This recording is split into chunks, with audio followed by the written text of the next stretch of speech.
Hello and welcome to the Kingsley Plantation podcast by yours truly, Nichole Sellers. Welcome to Kingsley Plantation.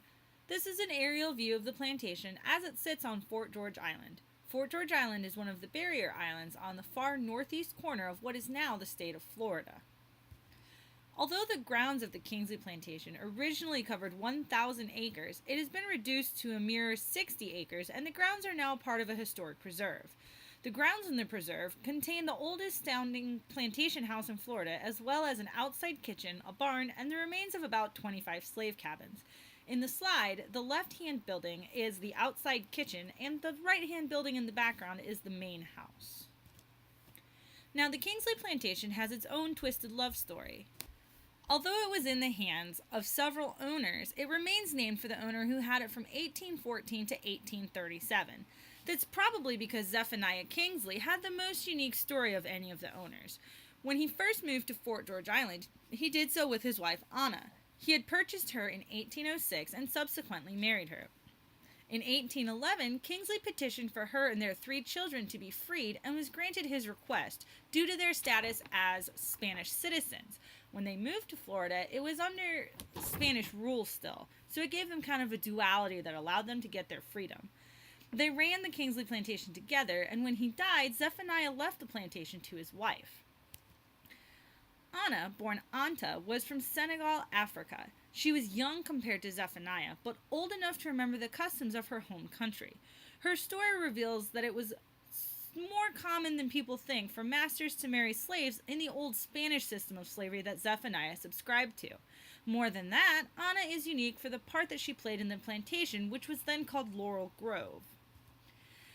These pictures show 3 main examples of Anna's influence. The large picture to the left shows Anna's house. It is a custom from Africa to have the wife's house separate from the main house, and Zephaniah and Anna lived this way, with her living in this building and Zephaniah living in the main house. The top right picture shows one portion of the slave cabins, which are set up in a circular fashion on the property. The bottom right picture seemingly shows just a big tree, but in fact, this is the burial spot for the slaves of the property. The graves are set in a circular fashion under the tree.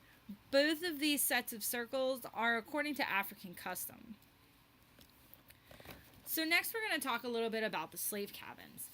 These are the 3 things that we're going to kind of talk about. And the picture here is one of the most complete slave cabins on the property, and it's a large tabby and brick fireplace with my very enthusiastic Spawn 4 scale.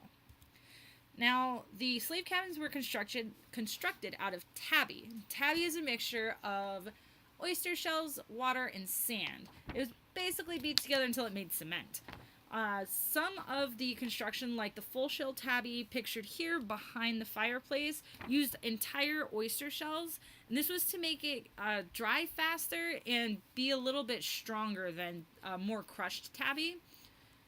Some of the buildings were covered over with a smooth limestone finish. This is the exterior wall of one of the slave cabins. You can see the 2 holes right here.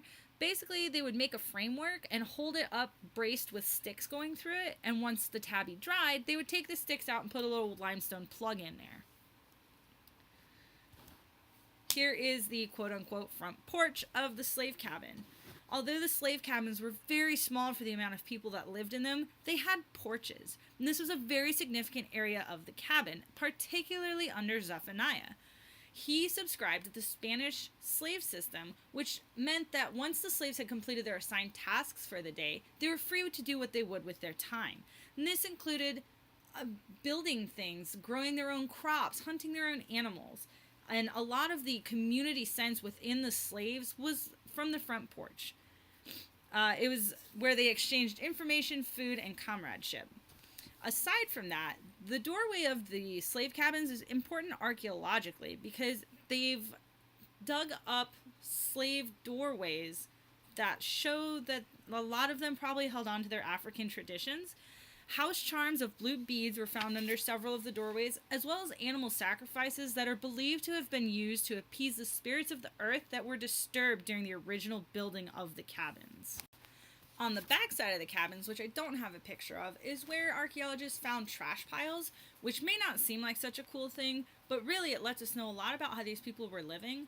For example, some of the trash piles had munitions and deer bones in them, which tell us that the slaves on Zephaniah's property were allowed to have weapons, which was very unusual.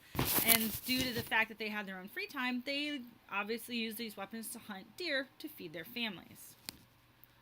Moving on from the slave cabins, we go to the reason for the slaves. Kingsley Plantation was a cash crop plantation. Their two main cash crops were indigo and Sea Island cotton, although they also grew other things like peas, sugarcane, okra, squash, gourds, beans, potatoes, normal things that you use to feed people.